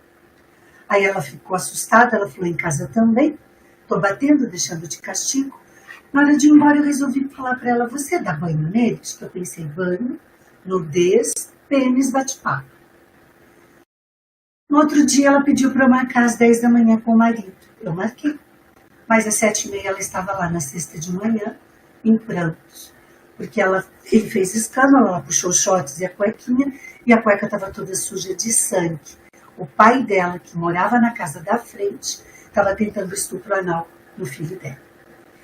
Que a criança ganhou o nome do avô, Neto. Eu comecei a chorar, eu e ela. Aí ela falou, você conta para o meu marido que virá às 10? Eu falei, eu conto, mas vou denunciar o seu pai na vara da família. Não tinha conselho tutelar. Ela foi embora, eu fiquei arrasada. Às 9 da manhã ela me liga e diz, não precisa mais. Eu falei, por quê? Meu marido chegou um pouco antes, ele era viajante, sim, representante comercial. Tentou matar meu pai que fugiu e nós estamos indo embora da cidade de Maringá. Então eu perdi esse menino. E eu prometi naquele dia que eu ia estudar essa temática. Falei, eu tenho que estudar, nunca mais parei. Fiz as 5 especializações, fiz mestrado, doutorado, um pós-doutorado na Espanha e um pós-doutorado no Brasil. E eu ainda acho que eu sei pouco. Não estou jogando confete. Porque quanto mais eu estudo, mais eu aprendo. Então, por que eu luto tanto? Primeiro, todo mundo tem direito a prazer sexual. O que é prazer sexual? Não sei. Para mim é um grande prazer sexual ver a Ginebra, estar por perto de Ginebra. Eu gosto. Não precisa ser erótico. Precisa ser de amor, de afeto, de compreensão. Mas eu tenho que ter sido bem educada para ter esse sentimento de prazer. Segundo, minha filha mais velha, eu tenho 2, de 37 e 34 anos. Minha filha mais velha é jornalista. Ela me pede para eu escrever um livro com todos os casos de violência sexual que eu conheço. Falei, filha, a mamãe não pode. Por quê, mãe? É antiético. Não põe o nome, mãe. Filha, mesmo que a mamãe não coloque, quem me contou, filha, vai saber que foi a pessoa. E ela pode sofrer muito por isso. Filha, não seria um livro, seria uma enciclopédia. Eu tenho relatos, milhares de relatos, muitos relatos. E eu luto, assim como Jimena bem colocou, para que quando a gente trabalha a educação sexual em sexualidade nos espaços das escolas, a criança vai saber se proteger. Porque tanto a criança abusadora quanto a criança abusada passam pelo espaço escolar. E é lá, na educação infantil, quiçá no berçário, que tinha que começar a educação em sexualidade. Trabalhando, como eu disse para você, Alessandra, não precisa nem falar a palavra gênero, já que esse povo tem tanto, né, como Jimena, quem colocou a ideologia de gênero, como se com o meu kit gay eu fosse transformar menina em menina, quisera eu, mulher cis, hétero, branca, casada com homem, da família tradicional, entre aspas, não vou mudar ninguém, porque a gente não precisa mudar gostos, desejos, vontades. A gente não precisa mudar o preconceito. Então eu luto, porque eu tive clínica há 23 anos. Minha secretária falava, doutora, vai ter paciente nova. E eu dizia, pensava, tomara que não seja perda de filho ou filha, dolorido trabalhar essa dor emocional, esse luto, né, que a gente trabalha, e que não seja estupro. Porque estupro não dá para falar, foi Deus que quis, era a hora, faz parte da vida. Não tem errorex humano que tire essa dor. Desculpa se quem está me ouvindo passou por essa dor. Pode até me escrever depois, me acha aí nas redes sociais, porque é sempre assim que acontece. Eu recebo relatos, milhares de relatos. Então eu luto para que a educação em sexualidade inicie desde o útero praticamente, entre aspas, para que ninguém viva essa situação. Terceiro ponto. Eu fui madrinha da parada LGBT de Maringá em 2014. E eu sou cis, hétero, branca, Subi no trio elétrico e falei, gente, eu estou muito feliz. Estou muito feliz. Pensa numa mulher que gosta de homem, sou eu, o marido estava lá.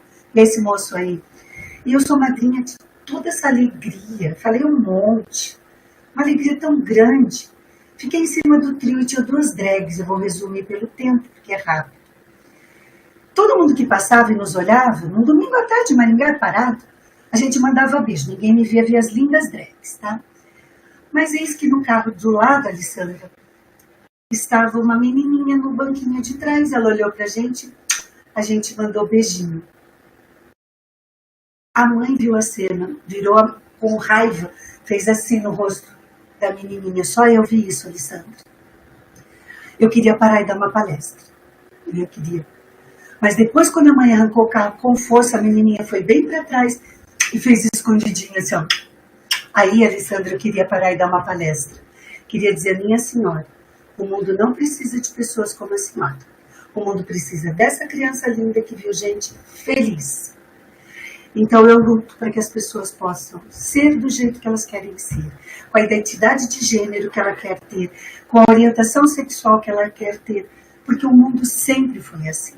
Não dá mais para o Brasil ser o primeiro país, há 13 anos consecutivos, que mata gays e travestis, por puro preconceito. Mas o Brasil é o primeiro país que assiste vídeo pornô de travesti. Então a conta não bate, tamanha hipocrisia. O Brasil é o segundo país no mundo de exploração sexual infantil. O 5º país no mundo de feminicídio, que é o 4º ponto, que é o mais trabalho. Não dá mais. A gente precisa falar de sexualidade. E não adianta vereador, vereadora, governador, presidente, igual esse, dizer que a gente não pode falar sobre esses temas. A gente fala, não podemos calar. A gente fala, a gente faz e a gente age para que o mundo fique um pouco melhor. A gente liga a televisão, está lá, feminicídio a cada 7 minutos. E eu sou extremamente estudiosa dos feminismos, por isso que eu luto tanto. Pode passar. Nossa, acho que eu já falei demais, já falta um pouco. Então, o que é um corpo? Ninguém nunca viu um corpo. Como assim?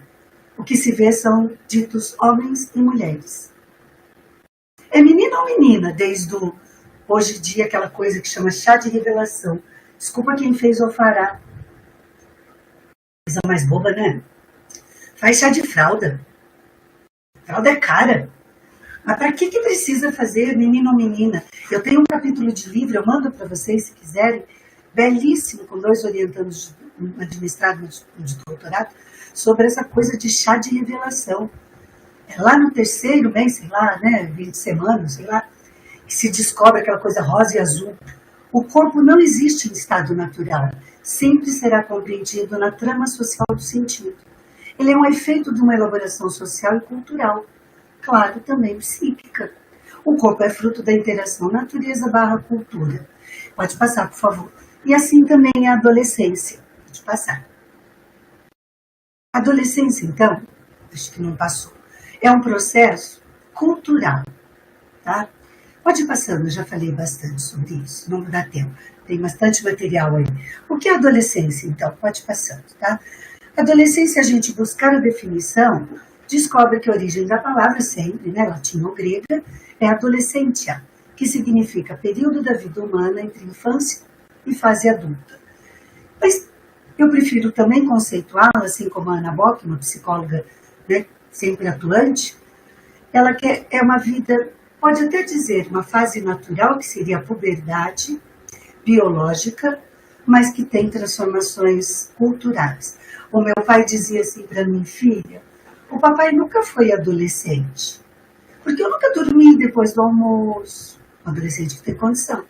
Papai assim, não tinha mau humor, essas coisas que você fica falando e estudando, né, pai, porque é um processo cultural. Você saiu da fase da infância, com 7 anos de idade, para a fase adulta, praticamente, né, porque teve que ir para o pé de café, né?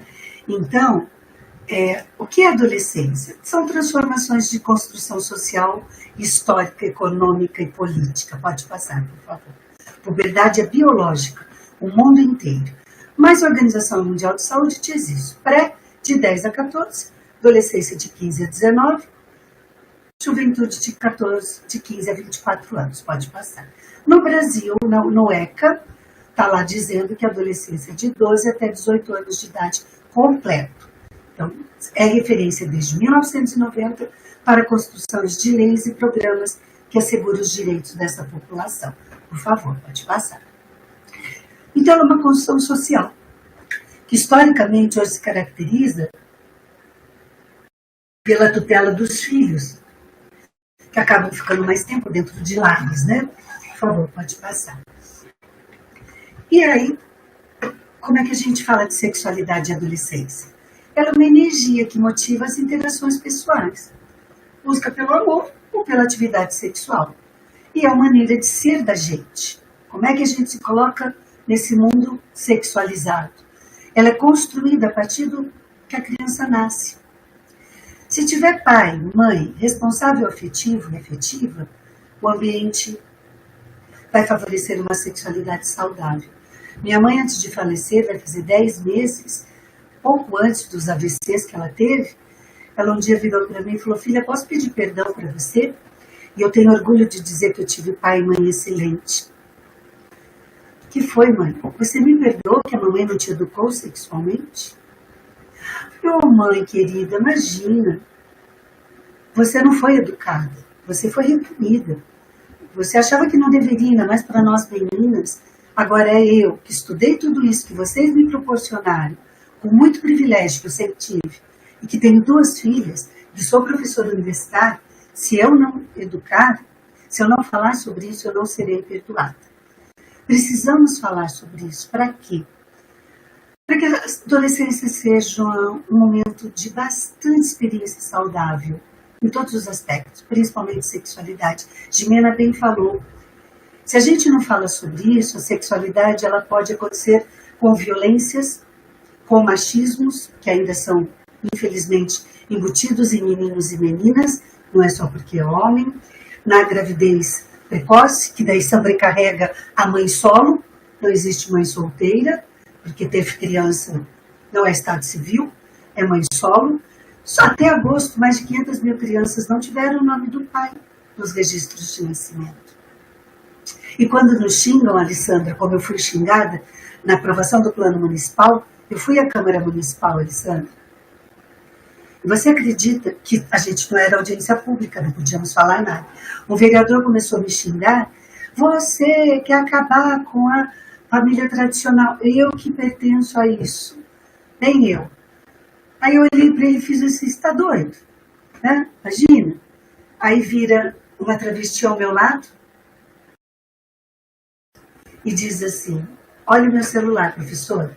Falei, não, ele está me xingando. Ela gritou, olha. Sabe, era o celular do vereador para ela. WhatsApp, oi, hoje a gente sai, você me come? Adorei, Alessandra. Eu virei a mão dela e fiz assim, olha aqui, ó.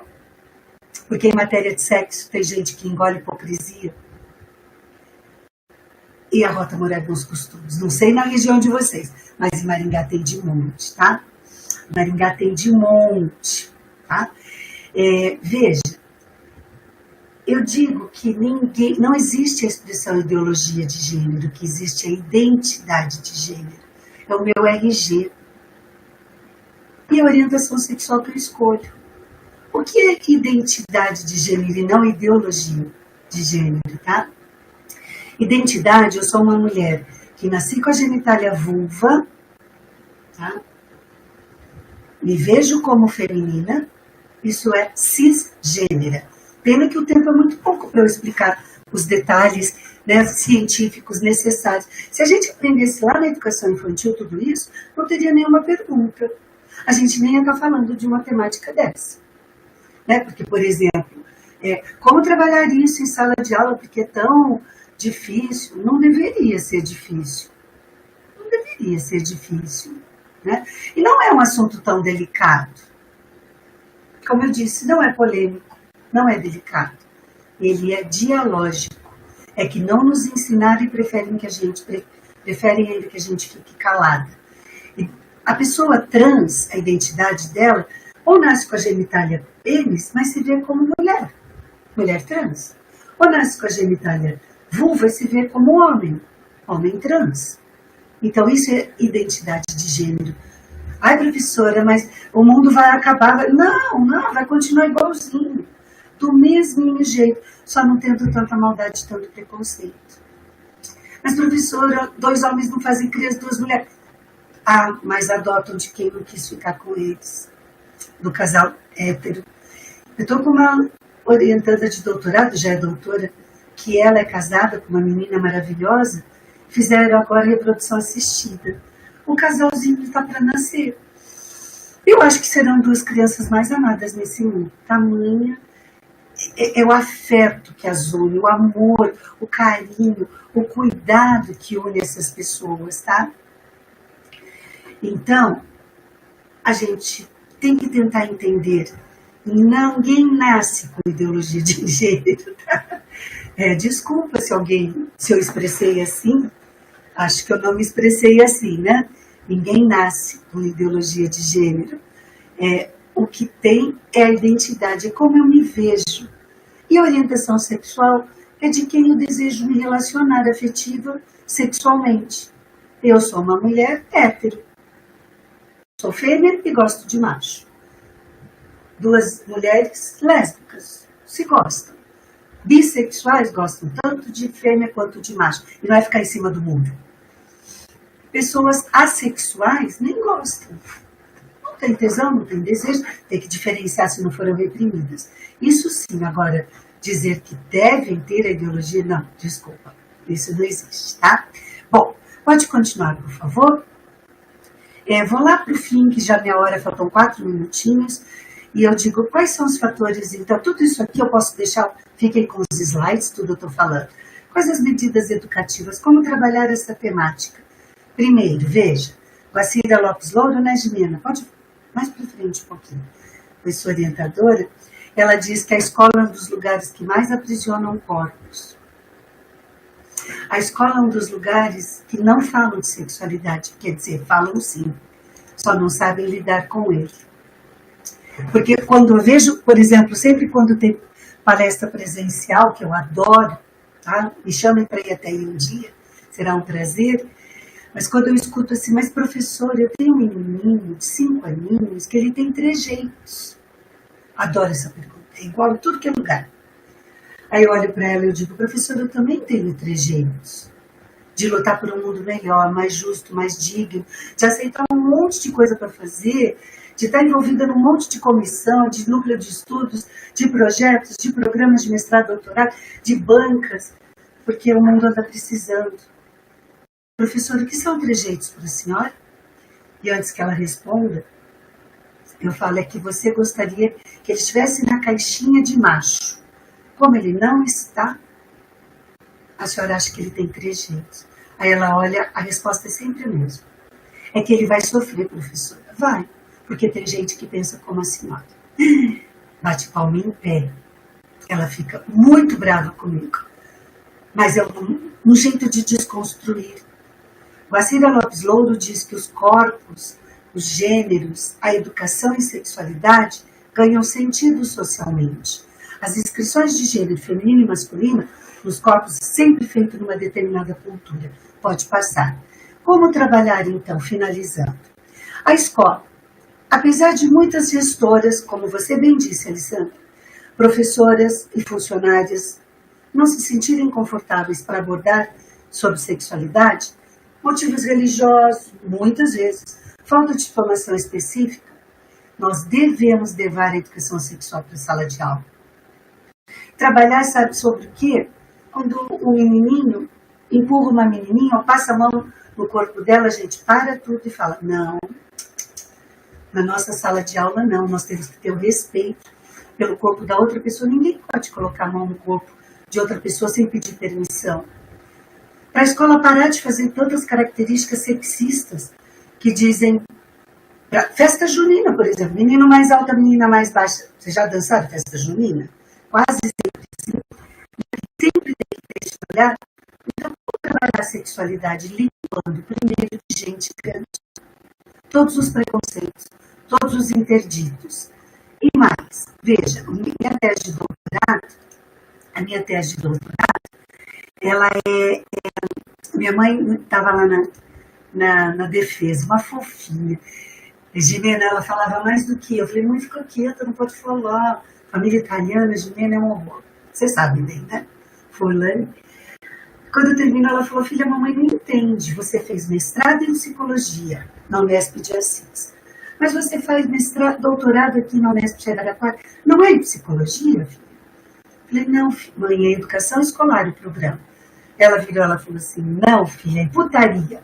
Minha mãe, gente, que nunca tinha conversado, aquela fofinha. Porque eu trabalhei nomes. Quantos palavrões tem para pênis? 408 palavrões. Entrevistei quase 5.000 pessoas no Brasil. Para pênis, 408. Para vulva, 494. Para relação sexual, 229. Para masturbação, 177. Só 20 para mulheres, porque será? Aí eu escrevi o meu primeiro livro, eu escrevi já 13. Meu primeiro livro é O Nome da Coisa. E eu fui no Jô Soares. E em 10 de maio, que é o aniversário de Maringá de 2011. Aí o Jô Soares, eles me convidaram, nem sei porque eu fui para lá. Ele falou, professora, por que você trabalhou esse tema? Eu falei, Jô, você é educadora infantil, que trabalha partes do corpo.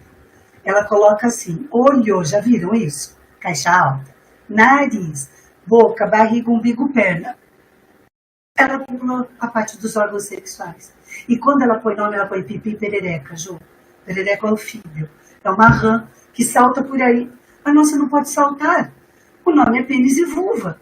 Mas aí as pedagogas dizem assim para mim, ai, professora, o problema são os pais. Mães, eles que não querem. Eu falei, não, professora, o problema é você. Pai e mãe pode falar o que quiser. Mas você não, você é cientista. Então, como é que a escola, ela teria que ter tido formação inicial de vida e de academia, tá? Mas não tem. Então, deveria ter formação continuada, que é o que a Jimena faz brilhantemente. Eu tento, faço bastante, acabo sendo convidada para um monte de lugares. Então, a gente precisa conversar desde a infância e tem que conversar sem ser tabu. Porque precisa ter um olhar de muito estudo. Não é falar qualquer coisa, a Jimena falou lindamente. Mais um slide, estou terminando. Gosto de cumprir horários. Não pode ser um trabalho nas escolas daqueles que chamam alguém de fora para o 8º, 9º anos. Um médico, uma enfermeira, uma bióloga, só para falar de ISTs e gravidez precoce. Isso não resolve nada. Tem que ser um estudo científico, comprovado, com bastante material bacana. Olha o livro que Jimena mostrou, é maravilhoso. O meu, Jimena, está tudo destruído já. Isso tudo que eu uso. Mostro, levo, empresto, tá? Desde o maternal até o ensino médio nas escolas, com tranquilidade. Atravessando todas as disciplinas, não é só nas ciências, não. É na matemática, é na biologia, no português, na geografia, na história. Que tal na escola ter um dia das feministas e não dia de pai, dia de mãe, que não é pedagógico? Nem dia de quem cuida de mim, dia da família, isso não é pedagógico. Assim o conhecimento será muito bem organizado. Por favor, vou te passar. Termino com a minha frase, só 2 slides que eu quero mostrar, tá? Uma vez, a Alessandra foi xingada numa palestra pode só voltar na frase, para pessoal do ensino da rede estadual de educação. Um homem levantou a mão, voz de seminarista, que eu conheço de longe, eu estudei 14 anos no colégio de Freire, fui psicóloga escolar 17 anos de outro colégio. E ele me xingou, que na escola dele não tinha bichinha, que eu estava estimulando a virar todo mundo bicha. E eu, na Bíblia, Levítico 18, 22, conheço isso de ponta cabeça. Eu olhei para ele e falei, posso responder, Senhor? Não, não pode. Falei, posso sim, eu tenho direito. Senhor, adoro gente que gosta de gente, ponto final. O senhor pode entrar para o meu time? O mundo anda precisando. Bater o palmo em pé. Ele não contente, me xingou um pouco mais. Falei, Senhor, adoro gente que gosta de gente, vírgula. Não importa o buraco. Quem come quem. Se o senhor tiver algum problema, vem falar comigo que eu sou psicóloga velha. Bater o palmo no pé. Termino com o nosso grupo de estudos, o Notsex, o próximo slide. Quem quiser fazer parte, tem pelo Facebook, a gente está tendo reunião. Estava em reunião até agora, por isso que eu entrei atropelada, né? A gente estuda muito. E o último slide é o evento do ano que vem, que eu convido vocês a participarem, o 8º Simpósio Internacional de Educação Sexual. As inscrições já estão abertas, ali está o site. Serão 10 pessoas palestrantes, uma mesa de 3 travestis, doutoranda, 2 doutoras, e elas vão falar sobre todos esses aspectos. Então, eu termino assim, agradecendo muito, tá? Dizendo que a gente precisa falar dessa temática. E lembra o menininho de 8 anos, Jimena? Passaram 13 anos, eu fui dar aula no curso de Educação Física, porque eu dava Psicologia da Educação, né, nas licenciaturas. E eu perdi a visão desse olho, eu tenho um anel, eu tenho ceratocone, eu sou cega de um olho, não dá para ver. E no 4º dia de aula, um aluno bem alto de bonezinho, à noite, eu não enxergo nada, virou para mim e falou, professor, eu estou amando a sua aula. Eu falei, nossa, eu sabia que você ia gostar, brinquei, tá? Professor, eu posso ir lá no seu carro, levar seus livros? Posso contar uma coisa particular? Meu marido disse que eu tenho um banquinho terapêutico na UEM. Eu falei, claro que pode. Professor, a minha mãe quer que eu descubra a psicóloga que descobriu que meu avô estava me estuprando. Gente, era um moleque. Eu puxei o bonezinho dele. Falei, peraí, cara, seu nome é tal, sua mãe, seu pai, seu avô? Cadê seu avô? Morreu, professor? Como assim, professor? Eu falei, cara, sou eu. Meu avô morreu um mês depois, de infarto. Bom, moral da história, eu fui madrinha de casamento do moleque, que estava mais feliz que a mãe dele. Fui banca de mestrado e serei de doutorado. E ele trabalha violência sexual nos esportes. Então, pessoal, muito obrigada, muito obrigada. E que a gente continue trabalhando essas temáticas, né, Jimena? Não vão nos calar, não vão nos calar. Não adianta. Posso estar largando tudo que eu já fiz com 61 anos de idade, aposentada, mas continuo na luta. Mas tem tanta gente linda e jovem aqui. Olha uma Carolina, olha uma Tilza ali, linda. Adoro intérprete de Libras, parabéns pelo seu lindo trabalho. Nós vamos continuar, não vamos calar. Muito obrigada por enquanto.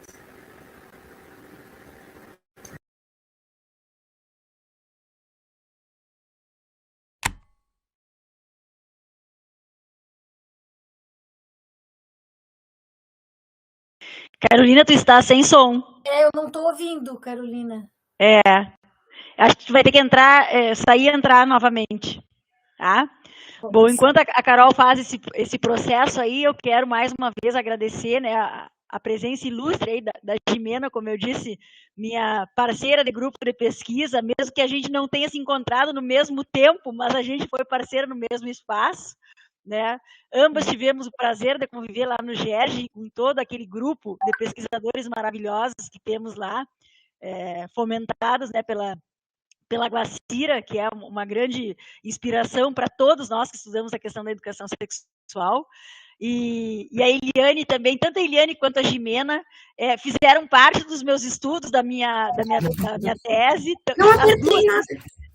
As duas são citadas, né? E eu tenho muito orgulho de poder estar dividindo esse espaço com vocês agora, porque assim é uma gratificação pessoal de ver que, mesmo que seja um trabalho de formiguinha, a gente está no caminho certo, né? Então, quero passar a palavra para a Carol agora, que acho que ela quer fazer uma manifestação aí, e depois a gente segue conversando. Boa noite, pessoal. Vocês conseguem me ouvir agora? Tá bem. Muito obrigada, viu? Começo agradecendo muito a presença de vocês. Muito obrigada, Eliane, pela tua fala. Foi muito necessária. A gente consegue aprender muito com tudo isso. Também gostaria de agradecer a Jimena. Muito obrigada, Jimena. Foi muito legal mesmo a tua fala. Eu gostei muito das duas. Então, eu queria primeiro pedir desculpa para vocês que eu tive alguns problemas técnicos. Eu ia ser mediadora da Eliane, mas eu não consegui ligar minha câmera. Peço desculpas e agora o microfone, mas deu tudo certo. Bom, eu queria me apresentar para vocês. Meu nome é Carolina, eu tenho 18 anos e eu sou estudante do Campus KVG, que é o IFSU Visconde da Graça, né? Eu faço agropecuária, estou no 2º semestre e vou fazer minha autodescrição. Eu sou uma mulher branca, cabelos castanhos, estou usando uma camisa amarelo mostarda e atrás de mim tem uma parede bege. Então, a gente gostaria de fazer as perguntas para a Eliane, para a Jimena também. Tem umas pessoas que mandaram no formulário, então eu vou ler algumas aqui para vocês, só um pouquinho.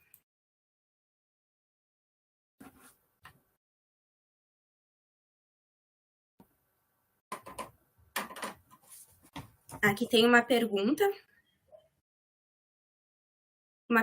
para Eliane. Pode responder, Eliane? Tá bem. A professora Eliane falou que as pessoas devem ter a ideologia de gênero que desejam ter. Ponto. É desejo ou nascem / são assim? Bom, acho que eu já respondi, né? Porque eu vi aqui no chat interno, né? Não, ninguém nasce, não tem ideologia de gênero, tá? Não existe. A ideologia de gênero, vocês têm que ler o livro do Rogério Diniz Junqueira, estive com ele esse fim de semana, lá em Brasília, Jimena. Foi maravilhoso, ele fez uma dedicatória linda. A ideologia de gênero é algo lá que veio da Itália, principalmente da Igreja Católica, e foi ganhando todo esse espaço. Não existe. As pessoas nascem inseridas num corpo generificado. Porque desde a hora que a gente nasce, Carol, quando se descobre lá nesse chá de revelação, essa coisa, aí o enxoval será rosa para quem tem condição financeira. Né? Aí a menininha nasce, veste um macacãozinho rosa, vem uma pessoa e fura a orelha dela com um dia de vida, aí eu pergunto, qual é a função do corpo da gente ter uma orelha furada se a gente nem podia pedir permissão? Aí vem outra madrinha e traz aquele couve-flor para pôr na cabeça, aquilo que tampa a fontanela. Aí eu pergunto, para que serve esse negócio na cabeça? A professora é para tirar foto, porque fica confundindo menino ou menina. Mas se é só para tirar foto, pergunto, põe no moleque também. Que brinquedos ela canhará, Carol? Boneca, carrinho de boneca, vassourinha, tão legal ganhar uma vassourinha, uma panelinha, tudo para o espaço privado, dentro de casa. O moleque ganha macacão azul, ponto. Não ganha um furo na orelha, ele escolhe, ele é dono do corpo dele. Se ele vai querer colocar na frente, nem aquela coisa da fontanela para tampar, para tirar foto, e brinquedos ele ganhará, espada, carrinho, etc. E tudo para o espaço bola, para o espaço público. Então, gênero é isso, ideologia de gênero não existe. Então, a pergunta talvez foi identidade, eu não sei. A gente vai aprendendo na vida, vai aprendendo a ser do jeito que a gente é, mas deveria ter liberdade para isso. E não a formatação que a família, a escola, muitas igrejas acabam fazendo, como as mídias também. Certo, muito obrigada. Com certeza, né? Todos deveriam ter liberdade, né? Porque muitas pessoas nascem assim e acabam se descobrindo com o tempo, né? Sobre a sua verdadeira identidade. Então, é falta de liberdade, né? O que a gente tem no momento. Aqui tem outra pergunta também. Não especificaram para quem é, mas sintam-se à vontade para as duas responderem. Bom, queria saber o melhor jeito de abranger tal assunto delicado para alguns em uma sala de aula. Pois o inimigo de muito é a falta de conhecimento e a negação por parte de muitos. E acho que seria muito legal ter projetos envolvendo múltiplos nos IFES. Jimena, passa a palavra para você. Depois eu complemento. Não existe uma forma para a gente dizer como é que a gente vai trabalhar um assunto, porque depende da turma que a gente tem, depende das crianças, depende das questões que elas levantam, dos antecedentes, do que a gente já trabalhou, e da formação da professora. Porque um trabalho de educação sexual, assim como uma palestra, por exemplo, para a gente fazer um roteiro do que a gente vai dizer numa palestra, ou fazer um planejamento de uma aula, tu tens que ter uma lógica didática, tu tens que ter materiais para aquilo, tu tens que fazer pesquisa de como tu vai fazer a abordagem, tu tens que definir as dinâmicas de interação dos estudantes, se vão trabalhar em grupo, em equipe, em dupla, se vão pesquisar, tu tens que ver se vai usar bibliografia, quer dizer, não é uma coisa assim que eu diga, tu faz isso que vai funcionar, né? Então, é claro que quando a gente escreve um livro, por exemplo, como esse livro aqui, ele é um livro cheio de propostas de atividades, mas são atividades para as pessoas terem uma ideia, terem um insight, ter um ponto de partida, mas depende muito do quanto a pessoa trabalha essas temáticas. Por exemplo, a Eliane comentou do livro, da pesquisa que ela fez das nomenclaturas dos nomes, né? Essa nomenclatura de como nomeia as partes do corpo, que já pode acontecer em roda de conversa na educação infantil, e para trazer os nomes que as famílias dão, de como elas nomeiam o pênis e a vulva, porque o papel da escola é falar pênis e vulva. É assim que a gente transmite o conhecimento científico para as crianças da educação infantil. Então, em algum lugar, num boneco, num desenho, num cartaz de um desenho de uma criança com as partes do corpo, tu vai, além de botar orelha, nariz, perna, cotovelo, tu vais botar lá pênis, vulva, bolsa escrotal, né? Bonitinho, que a bolsinha escrotal tem ali. E depois tu trabalha na rede, na roda de conversa, como cada família nomeia, e daí tu aproveita e as crianças começam a entender a importância de que diferença e diversidade não precisa ter hierarquia, que todo mundo todos os modos de dizer são igualmente válidos e importantes. Veja, eu estou dando exemplo da educação infantil, mas também se eu fosse trabalhar com o ensino médio, eu teria uma didática específica para o ensino médio. Eu vou trabalhar, então, com o Júlio, nós vamos falar sobre qual é a diferença da virgindade, do conceito de virgindade para meninos e meninas na sociedade. Vamos fazer um júri, né? Vamos fazer um jurado, vai ter um advogado de defesa, de acusação, vão ter que pesquisar, vão ter que definir os argumentos, vai ter outro que vai falar a favor, outro vai falar contra. Então, tu tens métodos diferenciados para o nível de escolarização. Então, a educação sexual, os temas não são iguais e a metodologia didática não é igual. Então, as pessoas têm que fazer o quê? Ler pessoas que ao longo da sua vida estudaram tanto. A professora Elaine Maio está aqui, a professora Sônia Mello, da UDESC, a professora Cláudia Ribeiro, de Lavras, Minas Gerais, a professora Tina Xavier, de Mato Grosso do Sul, a professora Jane Felipe, da URGS. Eu poderia citar, inclusive, vocês da instituição de vocês, que eu não conheço as pessoas, mas que têm história de pesquisa, de extensão, que podem compartilhar isso. E quando tu estiver na docência, tu não é que tu é da agronomia, né? Tu falou engenharia? Mas se tu fosse da licenciatura ou da pedagogia e um dia estivesse numa sala de aula, fazendo um planejamento, com o tempo tu ias definir as tuas metodologias e didáticas do teu trabalho, né?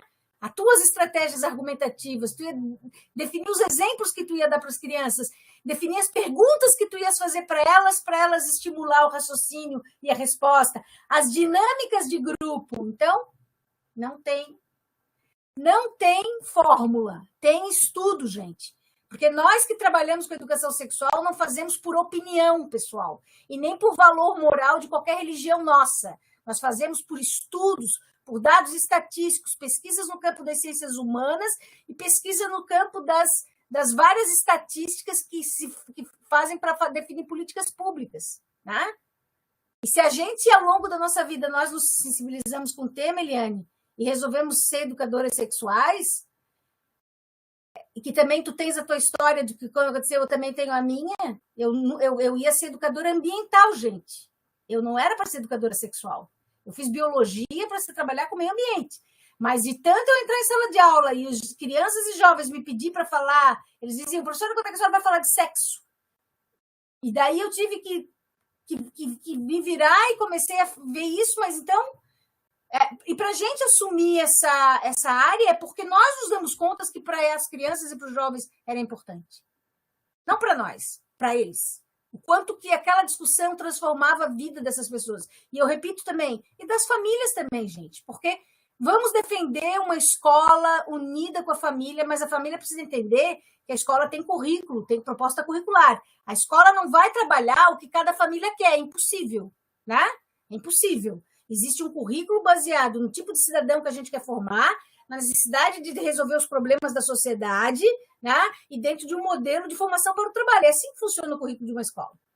Né? Espero que vocês tenham se convencido que esse tema é muito importante para que os nossos jovens, as nossas crianças sejam mais felizes, né? E superem todas as dificuldades que elas têm de conhecimento para o seu desenvolvimento.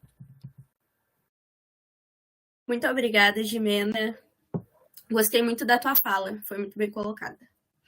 A gente tem a última pergunta. Boa noite. Sou graduando em Ciências Biológicas e licenciatura na UFPEL. Como futuro professor, gostaria de saber onde posso procurar formações continuadas para lidar com as problemáticas citadas. Ai, que delícia! Como é o nome da pessoa? Tomás. Tomás. É o nome do meu sobrinho neto, que eu ganhei agora esses dias. A gente fala Thomas.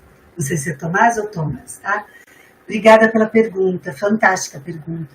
Quando eu vejo uma pessoa que faz uma pergunta como você, é que eu sei que a pessoa quer aprender. Nossa, isso é lindo, não é, Jimena? É uma pessoa aprendente, eu fico assim emocionada. Bom, a primeira coisa eu vou brincar com você, vem fazer mestrado comigo. Se quiser, tá? Vem estudar comigo. Né? Tem uma vaga só por estar aposentada, uma de doutorado e uma de mestrado. Antes sempre eu tinha mais vagas, não pode. Mas como fazer? Olha, Tomás, tem um monte de coisa, um monte. Entra nas nossas redes sociais, eu coloco no Instagram um monte, no Noticex a gente tem um monte de evento. Não é só fazer uma formação continuada, um curso e basta, não. É ler materiais. A gente tem muito material hoje em dia em PDF, eu publico muito livro, que eu peço para a editora, eu quero em PDF, porque o povo hoje está lendo aí em PDF, né? Manda para a gente. Então, como fazer isso? Excelente pergunta. Estudando, estando em contato, participando de uma conferência pequena como essa, pequenininha, que eu sempre digo assim, eu gosto de ensinar, porque eu sou professora, mas eu adoro incomodar, porque eu sou cientista. Incomodar tira a pessoa, o incômodo tira a pessoa do lugar comum. Quando eu vejo uma menina, Carolina, de 18 anos, né, estando aqui, da área da agropecuária, acho isso legal, né? Então, isso comprova de que a gente tem muita esperança. Então, a resposta é, associe-se e fique por perto da gente, de quem estuda essa temática. Pergunta, vai atrás, lê, fala onde é que tem livro, onde é que eu quero estar, quero ir para um grupo de estudo. Porque formação continuada, assim, que a Secretaria Municipal de Educação ou a Secretaria Estadual, desculpa, mulheres que estão no comando, elas não abrem, elas têm medo. Aí tem uma pena de falar isso. Né? Aqui em Maringá, a Secretaria de Educação, elas me temem, não pode ouvir meu nome, porque elas sabem que eu quero dar palestra para a cidade inteira. Né? Mas eu não desisto, não, a gente está conquistando. Aqui na cidade a gente começou agente de segurança, comunitários de saúde, a Guarda Municipal, e agora a gente está conquistando falar sobre violência sexual. Então a gente vai estar trabalhando assim.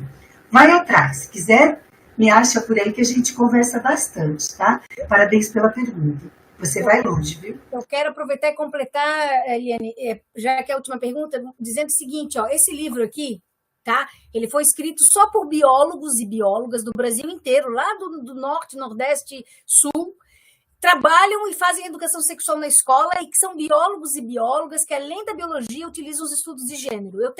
Eu fui convidada e escrevi um artigo que diz exatamente assim, educação sexual e relações de gênero, onde e como a biologia se coloca nessa discussão.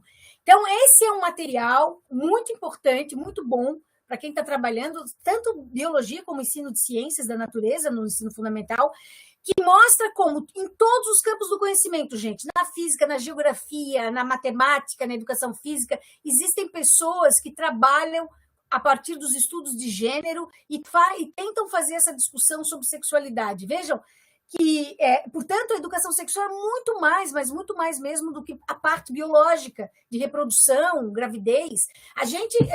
Nos últimos anos, Eu tenho abandonado completamente essa coisa de DSTs, HIV e AIDS, porque se isso foi a tônica durante a década de 80 e 90 por causa da AIDS, mas quando começa a vir esse discurso antigênero, com moralismo religioso e contra a população LGBT, a gente tem se dedicado muito mais a combater preconceito na escola. A educação sexual hoje, ela se transformou com uma preocupação muito mais em combater homofobia, transfobia, lesbofobia, racismo, porque existe sim um comportamento generalizado contra as diferenças e as diversidades, né? Então, mas eu vou sugerir isso aqui, tá? Depois pode mandar um e-mail. No meu slide, no segundo slide tem o meu e-mail, tu pode me mandar, eu mando essa referência aqui. E é um material muito bom, foi publicado agora em 2022, tá? Aí já é um pontapé inicial. Mas como a Elaine disse, estudo. Estudo. A gente não se transforma... Paulo Freire já disse isso, tu não se transforma num professor numa segunda-feira ou terça-feira, tal hora, como se fosse assim. A gente leva tempo. Então, meninas, infelizmente o tempo corre, nós temos, né, que colocar um fim, mas a Eugênia já colocou ali que a nossa vontade era de passar a noite conversando com vocês, tal o interesse da temática, tal o brilhantismo das falas de vocês, né? E a gente entende as dificuldades que a gente perpassa. Só colocando, né?